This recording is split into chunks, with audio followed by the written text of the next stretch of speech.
Hello everyone, this is Greyshot17, and this is how to play Wehrmacht, probably number 2, because the first one died. Whatever. In any case, the Wehrmacht is a German faction, one of two, the OKW and the Wehrmacht. The Wehrmacht was part of the original two factions in COH2, along with the Soviets, and right now my expert AI is kicking the ass of the two normal AI. I think I put them on normal, maybe one's on easy. I'll have to double check.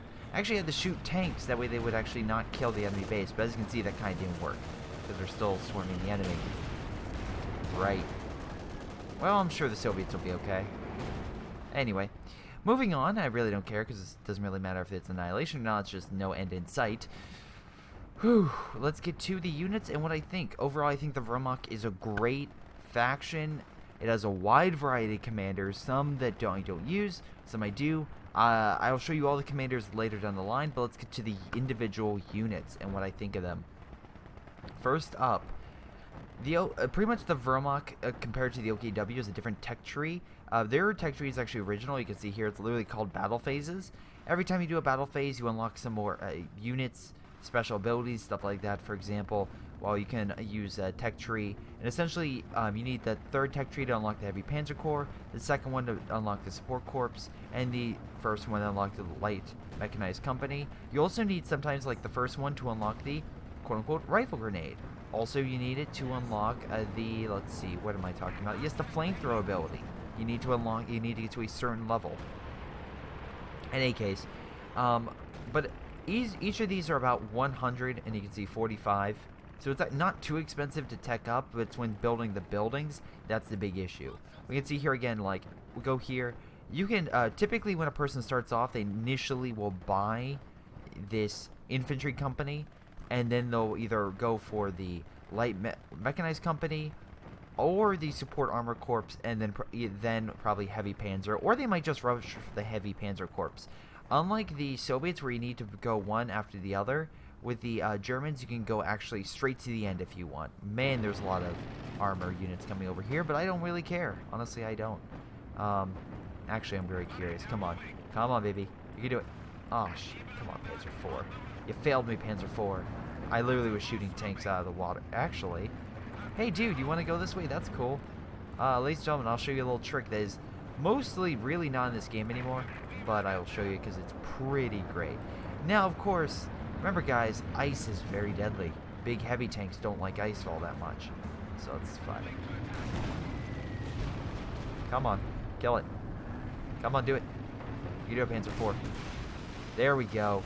And there goes the elephant. So yeah, watch the ice, ladies and gentlemen.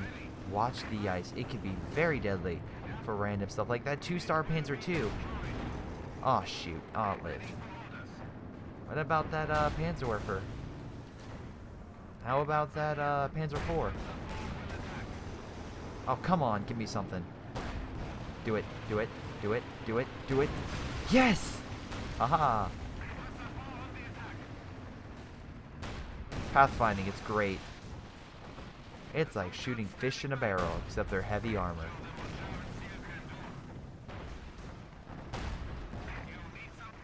Anyway, let's get back. Anyway, of course I did choose an original map, and I did put blizzard settings on, because that's still a thing in this game, so I wanted to go old school with that, and hopefully with the decrease in armor, these Soviet guys have a chance, but as shown, they really just don't. They just don't have a chance at all. Anyway, first up, when you initially play the game, you have a Pioneer Squad and an MG. What do you do? So very simple. Typically what people do is with the Pioneer Squad, they'll either rush Pioneers, which is very unlikely, or they'll build this, the infantry company. And in the meantime, they'll also purchase an MG. The MG42 is the second best MG in the game. The only other one is the Vickers. However, personally, it is my favorite MG. Why? Because not only is this a really good MG, costs a lot, 260, but you get armor-piercing rounds. And these armor-piercing rounds will annihilate any light armored vehicle. It will hurt Pumas. It will destroy half-tracks, and it will annihilate any scout cars that come at you. So again, very deadly against infantry, even deadlier against light armor, and actually will hurt medium armor, to in a sense. Even the heavy armor, it will hurt slightly. So if you see a heavy tank and it's barely alive and you're like, hey, I have an upgrade, let me use it, it will do damage, and you could possibly kill a heavy tank with an MG42's armor-piercing rounds. Isn't that pretty epic, ladies and gentlemen? Honestly, in my opinion, I think it is. But again, it does have a D set. Again, it is an MG, so you have to be very careful with the actual MG and using it. Because again, some people would be like, oh, I can just use the MG. It's overall very effective against infantry. No, not really. It truly isn't. It does have some benefit. It does have some really, it does have some big issues. It has a slow turning radius, unlike the quote-unquote MG for the, come on, kill it, come on. Unlike the MG for the British, or for, actually no, the British really doesn't have that. It's really the Soviets. The Soviets have the ability to quickly move their MG, but the problem is they don't have the greatest arc. The counterpoint is the MG42 has an amazing arc, but the problem is, again, counterpoint, and this is a pretty big counterpoint, it can only fire one direction. So again, even though it has a giant arc, you attack from this way and this way, it can only stop one real blob. It can't hit everything, although it will hit a lot of infantry, so it is overall really good MG, probably one of the best in the game.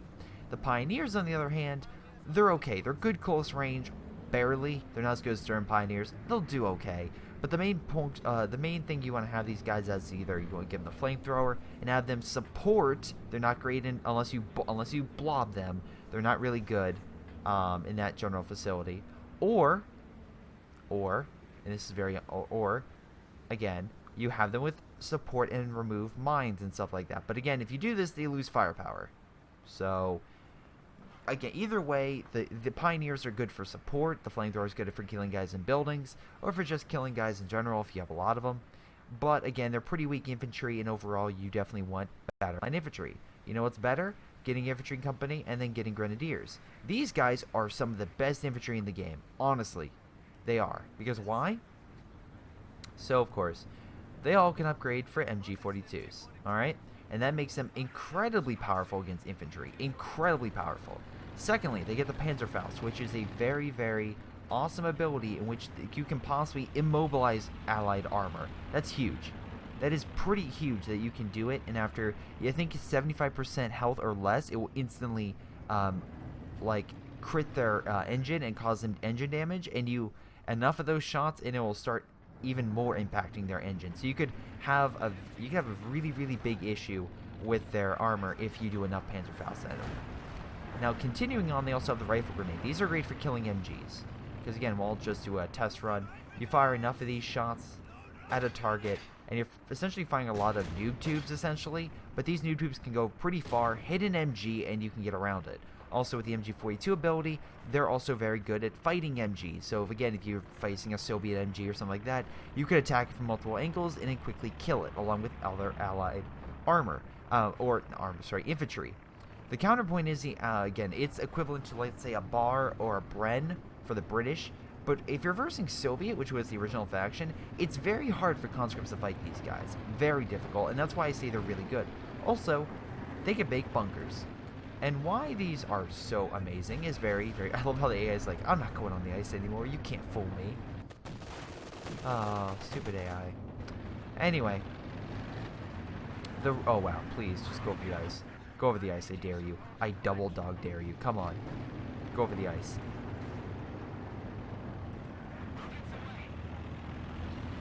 Alright, let's stop you guys from going over the ice. But anyway, so as I was saying... pretty much these guys are great against, they're very good against infantry if you equip them. They also, again, will have med kits eventually if you upgrade them. They can't heal themselves, they can heal others. So that's pretty good.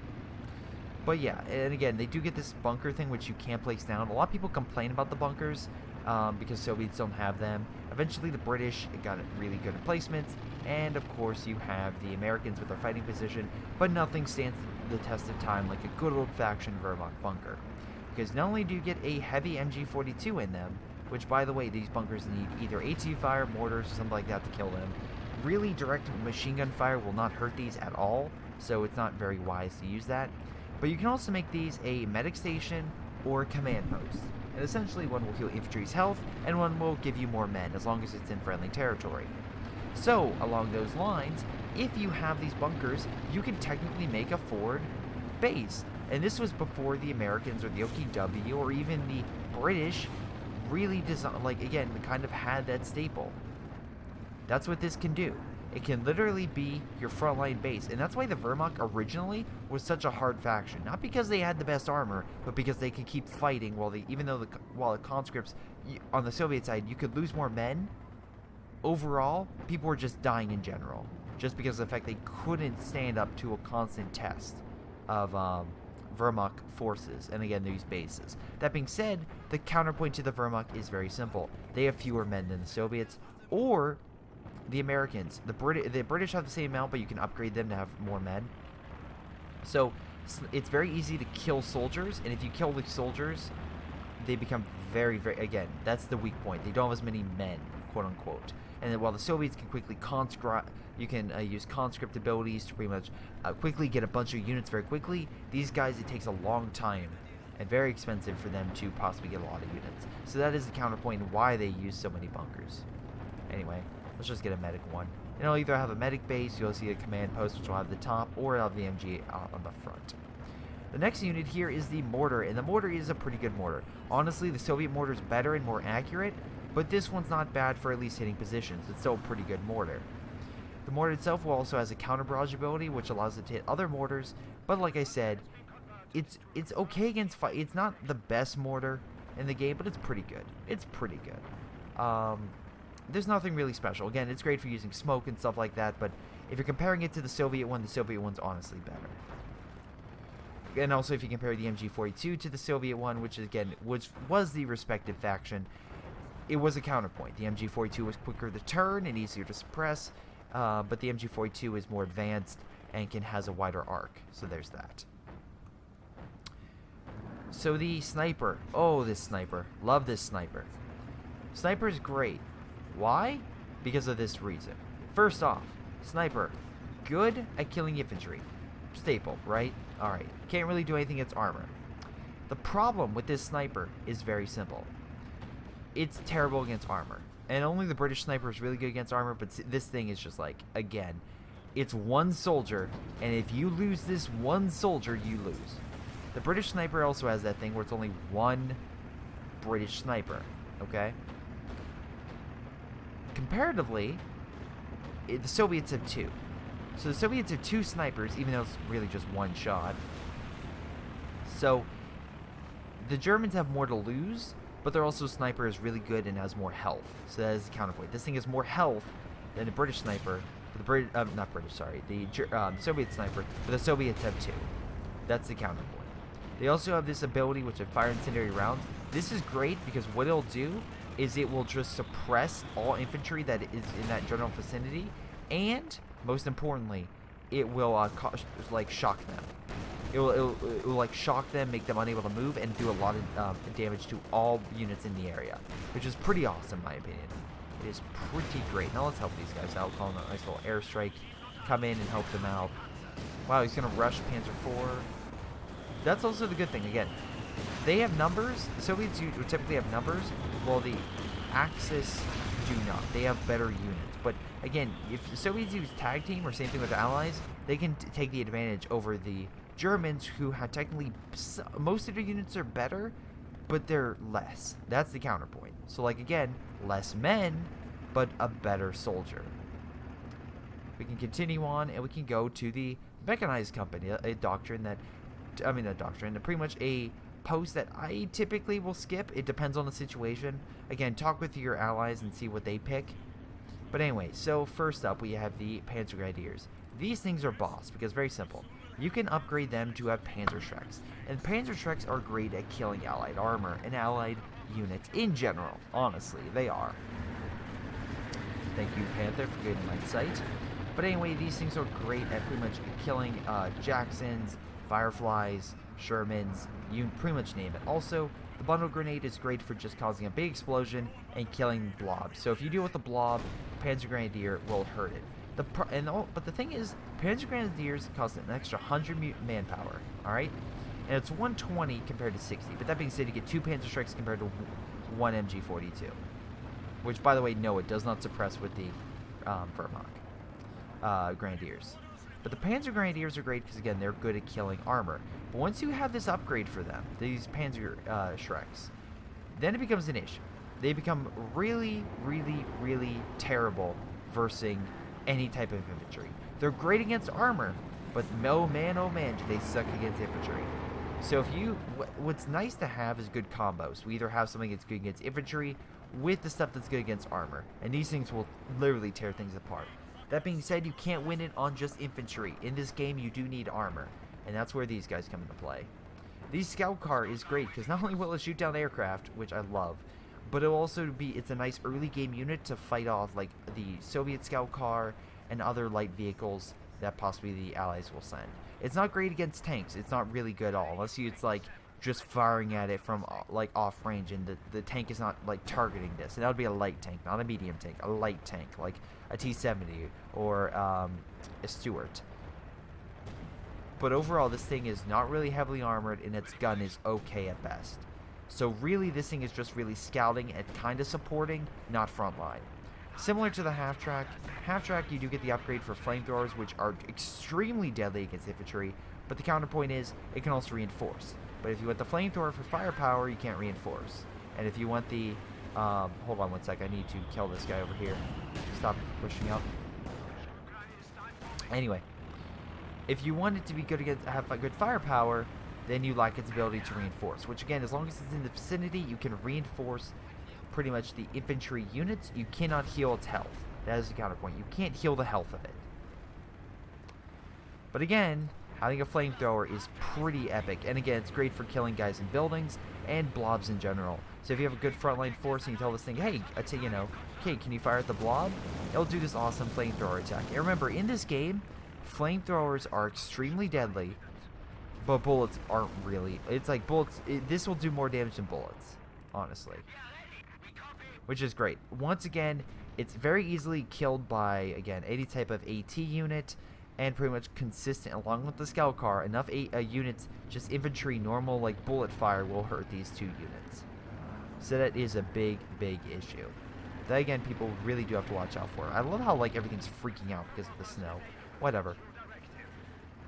Next up, we have the pack guns. The pack 40s to be precise. And honestly, these are good AT units. They are. They're good at killing armor, and they actually do have a specialty. They do, again, target weak point, which stuns the vehicle. Pretty good. Essentially, what that will do is will stun it and allow you to get another shot. This could be like the final crippling blow you need, or simply put, it could just stun it and allow your armor to escape. And again, this will hurt armor. These guys suck against infantry. I feel like this is very self-explanatory. They're AT guns. Have them versus tanks, and make sure they're in the arc. Do not have them get close up next to tanks. Make sure they're at a good distance, and you're pretty much set. They're also good against killing emplacements,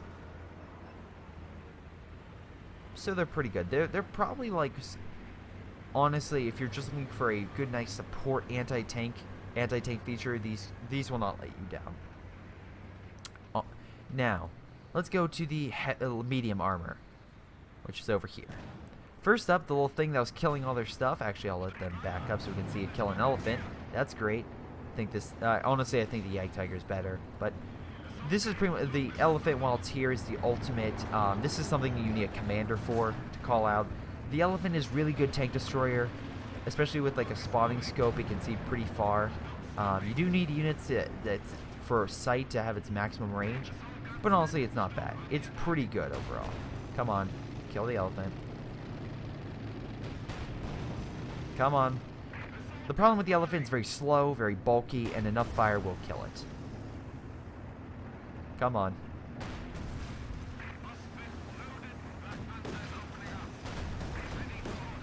Come on, sink. There we go. And this guy must hate me. It's like, I've lost so many elephants to you. But anyway, the Stug is okay. Again, there are two Stugs. There's the AE and the AG. The G is good against pretty much structure. It's essentially like a mini anti-tank destroyer. It's okay. It can't really take all that much fire. I've seen people blob it. It's fine, but it will not. It has a very, very tough time versus like puncturing heavy allied armor like IS-2s and Churchills. So take that into consideration, and you may want to just go for a Yag Panzer, even though I really don't care for that, or a Panther, honestly. But early game, if you need to verse medium armor, this will, as long as it's supported will do pretty well for you. Ostwind, very good against infantry, very good at killing infantry and shooting down aircraft. Essentially, this is like an AT, an AT gun. Essentially, this is like a anti-aircraft gun that's just, hey, instead of aiming at the planes, let's just aim at the units on the ground. Because why not? Just why not? Anyway. Overall, this is good for if you want to deploy it. Again, the Stug is 90-280. This is 280-100. So honestly, the same amount of manpower. But a little bit more fuel for this. Oh, shoot. Didn't go down. At least I stopped it from going that way. But honestly, this thing is okay against quote-unquote armor. I mean, it will hurt lighter vehicles, but if you get in the heavier stuff, the gun won't pierce. That's the big thing. It just will not pierce. So what you need to do is get something that essentially will pierce that. And the Stug is a good example where it will pierce up the medium armor. But sometimes you need something a little bit more powerful. And we got yourself the Panzer IV. The Panzer IV, I mean, the tank destroyer has a better shot of piercing, quote-unquote, like, armor, and the Ostwind will do more damage against infantry. But if you want something that's all around, this is where you go. It's 350, 125, but the Panzer IV won't let you down. Oh, by the way, you can't get the upgrade for the Stug with this 50. Again, some of the vehicles have this with the MG42. No, it will not suppress. What it does is just makes them better against infantry. So with the Stug, that just makes sure the infantry it has a better chance of holding off infantry. It can't really kill infantry. The ASOF E will. It actually will. It can. I've sometimes seen it one-shot infantry. This one is just. It's only good against armor. It truly is only good against armor. This one, Panzer IV, though, is good against pretty much everything. It can take a lot of shots, take a lot of hits for a medium tank. And also, its gun is good against everything. Not great. That's the counterpoint. If you need a tank that again goes pretty quick, blitz. The Stug is against supportive, it'll stun. If you need a tank that goes pretty quick, is good against both armor and infantry of the medium variety, then this is your tank. Because a lot of people again will rush up for a Panther, but the Panther is not great against infantry. It's okay. It's better than a Stug. Or Stug, however you want to say it. But it's just not as good as a Panzer IV. Panzer IV are one-shot infantry. So that's the counterpoint. Panzer IV is a good frontline battle tank. Make sure it's well supported. And you got yourself a good mid-game unit. Honestly. It's definitely better, let's see, than a Cromwell and it can go toe-to-toe with a Sherman. It can even, but if you're versing T-34s, it's honestly better. If you verse more than one T-34, T-34s have you beat. But if reversing just one, Panzer IV has your game. Has good armor, good speed, good firepower. Overall, probably the best frontline tank in the game. In my opinion. In my opinion. Now, after that, we have the final variety. We have the Panzerwerfer, which, unlike the Katusha, which fires a consistent barrage, these two little fellas right here, both Panzerwerfers, will fire one barrage. And you can also set them, by the way, to quote-unquote target, you know what, yeah, let's have them, you know what, actually, no, I want to hit the ice. I want to show you guys what they can do. They can fire very close, so that is one counterpoint. They can fire pretty close, and as you can see, you don't have to turn the whole thing. They can just turn the top. But as you can see, it fires multiple little missiles, and can do quite a bit of damage against the infantry. It's like a sneak attack. If you fire them very close, the enemy will have a hard time reacting compared to a Katusha, where essentially you can move out of the way. But Panzerwerfers, it's one shot like a Stuka. Can be very deadly against infantry. The counterpoint is, unless you get all those hits against armor, they don't do all that much against. They really just don't do really all that much against armor. They're great killing infantry, and maybe some like light vehicles if you get all shots. But honestly, I guess other Katushas, and that's where the counter barrage ability comes into play. But if you want them to be most effective, hold on, I saw this tank over here. I'm like, nope, you're not gonna, you're just get out of here. Come on, there we go. Let's kill that plane. Anyway, if you want something that's really good against armor, Katusha might be the way to go, or like priests or something like that, where it just is more, it's just more firepower. Wow, really? The bridge is not killed? Alright, man, Stuka bombs do not do what they used to do on bridges. Anyway, it's not your go-to. Again, the priest or even the sexton does, or like the actual like German like artillery placement will do more against armor, like actual hurting armor. These guys are just good for killing blobs infantry. If you're dealing with the blob, Panzerwerfer is where to go. Panther, on the other hand, the Panther is your probably the best. Like, if you did not have a call-in, like again, if you did not have like the Tiger or you did not have the IS-2, this would essentially be like the best tank versus tank in the game. Because of its slope armor has a hard time. It bounces off shells really easily. And because of that, it makes it very good at killing comets. Even just like Shermans. Anything that's not designed as a tank destroyer, essentially. It's just all around good. The Panther will take it down. And it's also okay against infantry.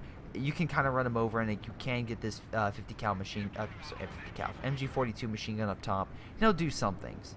But honestly, this thing is just an overall really powerful medium. I called it advanced medium tank, honestly. It's from Ruse. But, yeah, it's just a really good tank in general. And honestly, I think it's something that if the enemy's like having Jacksons or they have Cromwells or something like that, and you want to make sure you can defeat them one-on-one, the Panther is the way to go. But if they have, even like a great colony, it's like a Comet or a Churchill or a Pershing, even an IS-2 in some respects has to watch out for the Panther, because the Panther is very fast, can penetrate armor really easily, and can even tank destroy. If this thing gets behind it, it's dead. Panther can take on Su-85. Panther can take on a Jackson. But if the tank destroyers have range, that's where they fear. That's when the fear starts to build in. If they don't, then everything's fine. If they do have range, then again, the Panther needs to watch out. But again, if he uses speed, it can close the distance really easily. So that's the counterpoint. Next up, last but not least, we have the Brumbar. And I don't like it. Honestly, it's like an assault gun. It's good for killing emplacements and infantry. My problem is it just fires a shell. It's not that explosive. You can't get the upgrade to have it deadlier. But honestly, I don't see that many people using the Brumbar. I'll just do an example of a shot, and then I'll show you the shot of the Panther. Again, you can see the difference. Panther is like just one shot, very like precision based, while this thing is very explosive. Again, good against infantry. Hit it, but the problem is, as you saw, that it takes there's a few seconds, there's a small delay between shot and hit compared to the Panther and the Panzer IV. Like again, I'll show you a shot with the Panzer IV in case you didn't see it, killing stuff earlier. Has a nice bigger, it has like a overall like a nice bigger effect. The Brumbar has a great effect and can hurt armor if supported, but do not expect this to go front line with like a Comet and be like winning. No, this thing is good for again hurting and killing buildings and structures. It's not. And it also can take quite a few hits because of its armor and health. But do not expect this thing to be like, I'm going to verse an IS-2 and win the day. No. The Brumbar is great for support. It's not great as a frontline tank. But yeah, that's pretty much the Wehrmacht in general. I'm going to switch over. Actually, I take it back. There's one thing I did miss. Wehrmacht, again, can place fuel points. OKW can't, so that's very vital to get that fuel. And honestly, comparatively, I have double resources on, just as an example. But the Wehrmacht is very easily able to rush, let's say, fuel or munitions. And if you can get the right munitions, a lot of the commanders rely on a lot of munitions, unlike the Soviets. The Wehrmacht faction is very good at having very good powerful units and very good powerful effects, but they lack, like again, I'll just show you. The Panther costs what? 16? And the Panzer's 12. A T-34 is cheaper and can easily, and if you get a lot of them, can easily surround and take out a Panther if coordinated enough. Again, if the Panther's tactician smart, keeps distance and just keeps firing, you can take out the T-34s and Su-85s. But again, that's the default of the Wehrmacht. They have some of the best units in the game, but they're also the most expensive, and they are very vital. If you lose, that's a compared to a Soviet player if they lose, let's say, a T-34. But yeah, they're very good units, but very costly. That's the counterpoint. That is the big counterpoint with the Wehrmacht.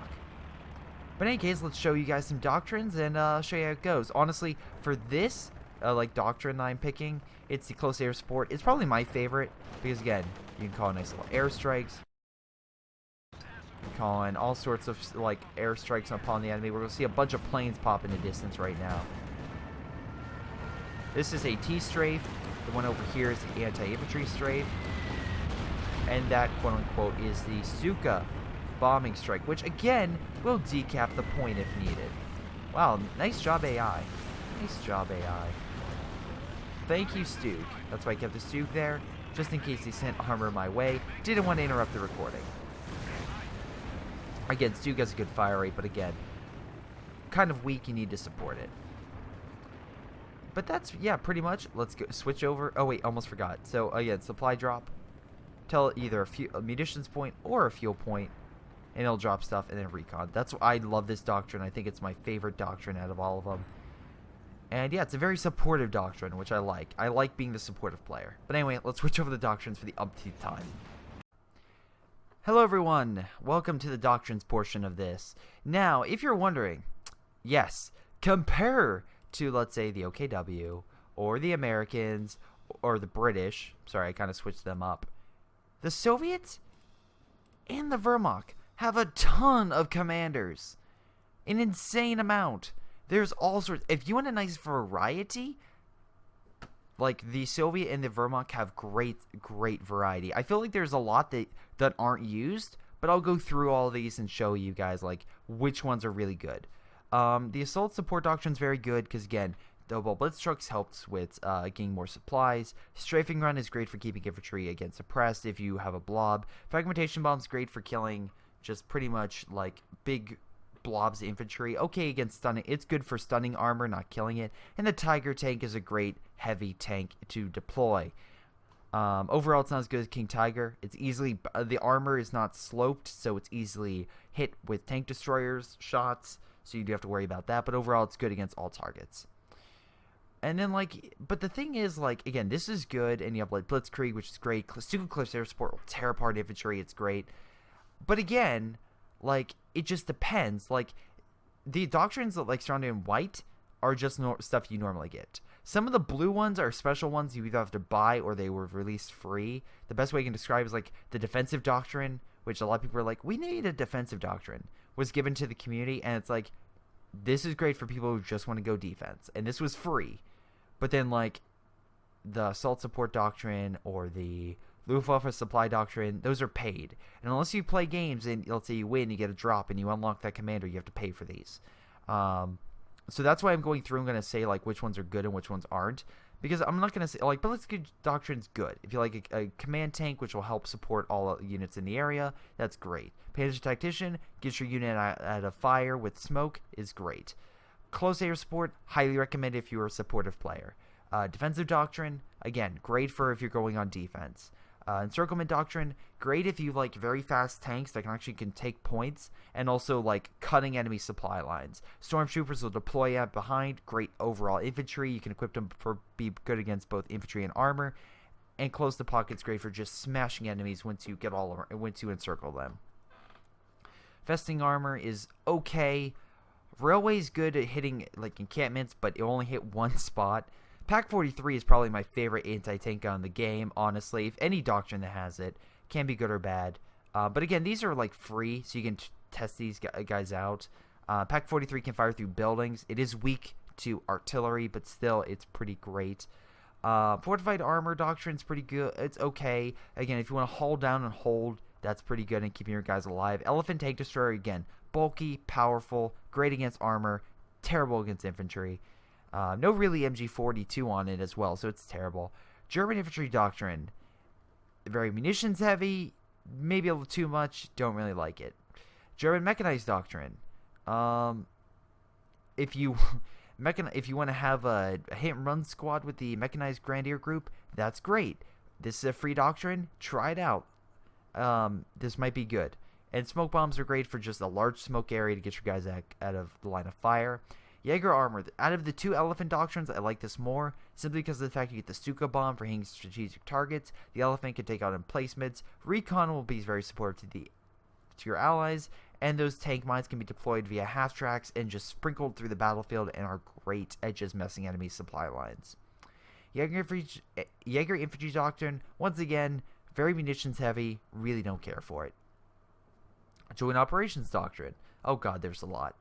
One of my favorite doctrines, because you either can go with AT, with the PaK 43, you get some nice recon, you get some nice low artillery abilities to hit like not heavy emplacements but lighter emplacements, and also you get the heavy artillery, pretty much positions which can fire artillery shells across the map, and very, very good.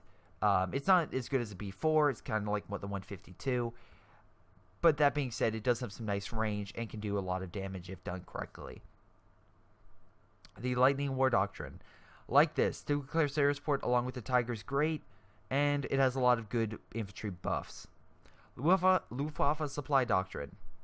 This is great for, once again, supportive players. You can help your allies out by, once again, along with like the close air support, by dropping in fuel and munitions, which can boost not only yourself but allies. You get recon planes, you can drop in medical supplies, which can heal your units on tight situations, and incendiary bombing runs great for burning infantry and emplacements alive, along with Stuka bombing strike for taking out precision targets. Mobile Defense Doctrine. I hate this doctrine. I do. I honestly do. People love this doctrine, I think, for the Osttruppen, but I hate it. The Puma in this comes out way too late to be effective. The Panzer Tactician's great, counterattack's okay. Any of the command tanks okay, but overall it's just nothing special, nothing good, and I don't know why people go this doctrine. I just don't. If you want to go Osttruppen, if you truly want to go Osttruppen, just go the Osttruppen doctrine. You get Osttruppen, you get your supply drop zones, you can still support your allies, and you get railway for killing emplacements. Not bad. Spearhead Doctrine. Pretty good overall. Mortar half-tracks great for killing emplacements and other mortars. You get recon, you get Panzer Tactician, fragmentation bombs, once again great, along with the Tiger. Overall great doctrine. And the Storm Doctrine, which again is kind of a mixed bag. If you like any of these, great. I just don't like all of them combined. So overall, if I had to pick 5 doctrines, which ones would I pick? Stuka, I would pick the Close Air Support Doctrine. That's 1. I'd pick Spearhead Doctrine. That's 2. There's the Elite Troops Doctrine, which I do not have. I think it's the only one, and I'll pull it up in the store so you guys have an idea what that is. And again, a doctrine is not cheap. It's like $4. So the store should be around here, the in-game store. Again, it's not necessary. Wow, really? All right, that's actually not a bad doctrine for the Soviets. Commanders, Wehrmacht. So there. Oh yeah, I'm missing 2. Sorry, the Mechanized Assault Doctrine, great for close range. You get the Tiger. You get that Stug E, which is good against like pretty much everything, but a little weaker against armor. And also you get the Elite Troops, which gets the Tiger Ace. People loved it. It sucks, honestly, guys. Don't waste your time. Stormtroopers, I just recommend the other doctrine. I mean, don't get me wrong, it has some nice perks, but the Tiger Ace is like your final shot. And typically, if you're in a situation where you put enough RNG, and it's like it's either you win with the Tiger Ace or you don't, just go with the normal Tiger and just rank it up. The Tiger Ace is better than a normal Tiger with 3 stars, but still, it's just like really, it's not worth the fuel and manpower loss that you get with it. So with these 2, I mean, if you like close range units, Assault Gruns are pretty good. But I honestly would say this is probably, so that would be 3. And let's go back. Where is it? Is this encirclement? Where's encirclement? There we go. Encirclement would probably be 4. And I would probably say and again, these ones you have to buy. I think that's a good clarification. These are like the 5 if you had to buy. That's what, like the rest are free. Like these are free. But maybe either Luftwaffe supply if you like supporting, or maybe Blitzkrieg. Like, the great thing about the Wehrmacht is they have so many good commanders and doctrines that they pick from. There's so many good ones. If you have a certain playstyle, you can pick 3 doctrines with similar playstyles depending on how the battlefield's turning out. That's what I like about this doctrine. There's so many good ones. Soviets have a little bit less, but honestly, to be fair, they kind of have a different playstyle, so that's just a playstyle I don't personally like as much. But if you have a certain playstyle, you want to be supportive, you want to be the big heavy tank, however you want to play, you want to be infantry focused, the Wehrmacht have a doctrine for you. And that's what I like about this faction, is that if you have if you want a certain faction that has all these different playstyles, the Wehrmacht is probably the best one to go. And it's probably the doctrine, even though I waited to the last, it's probably the last one I'll do a how-to video in. It's probably, if you're new to COH2, the best doctrine to go, because they have all these different playstyles to go to. It'll get you used to the game. It's probably an easier faction to get a handle of, because it's pretty much just basically, again, just like a good frontline, good unit. And again, you just have to, it's very, you still have to be very good with micro. But since the tank can take a few more hits, you don't have to be as good as someone that has a weaker unit that has to fight your bigger, stronger boss unit.